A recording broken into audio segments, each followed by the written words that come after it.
How can a funeral home advertise or make the public aware that they should be pre-arranging and pre-funding their arrangements through a licensed funeral director or establishment as opposed to a random insurance agent? So this is a bit of a tough question and maybe a little bit of tough truth here. You need to know how your offer compares to an insurance agent's. So although I believe everyone here on this webinar is pre-need and wanting to make the arrangements with the funeral home, it may not be in the best interest for the client, right? Because maybe maybe there's a new funding vehicle that they have. We'll get into a bit of a story here in a sec.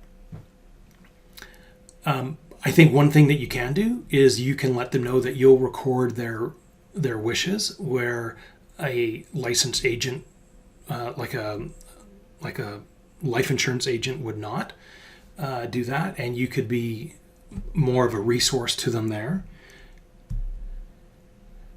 And consider it like a final expense approach. And so I'm going to just share briefly kind of how or why I got out of pre-need.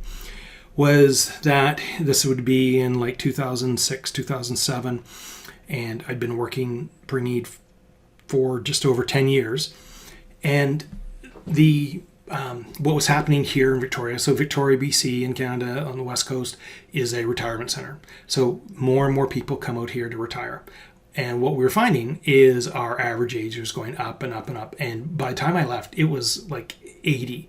And the insurance tools that we were using, there was either no commission at 80 or very, very limited.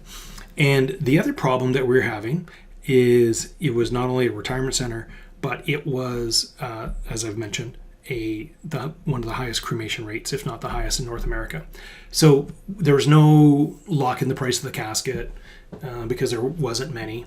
Another thing with these old folks, these little old ladies, and they would tell me, like, because at that time, McCall's was focusing on receptions, and now it's a place where they have it's just not egg salad sandwiches and little like veggie sticks. It's like a very high class hors d'oeuvres. There's quiches and sausage rolls and other hot items, hors d'oeuvres, beer and wine, and a lot of the revenue now comes from offering the reception versus from merchandise. So I would try to get them to set money aside for that. And it's funny, these little ladies, well, Rob, I'm planning on being here for another 10 years. I'm going to outlive all my friends, so we don't need to have a reception. So it was really hard. And at that time, I made the decision for myself, like, hey, this is best to be done in-house.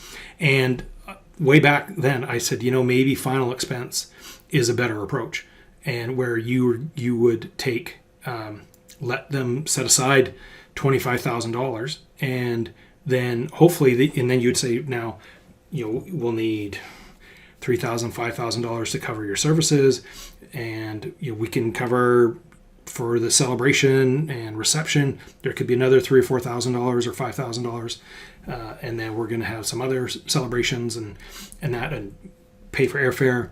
So that could be an approach. And again, I'm just telling you from what I experienced in my situation, and this could be something to consider. And finally, though, get all their information and get them to sign forms so that they've, at least in themselves, they feel that they've made a commitment to the funeral home.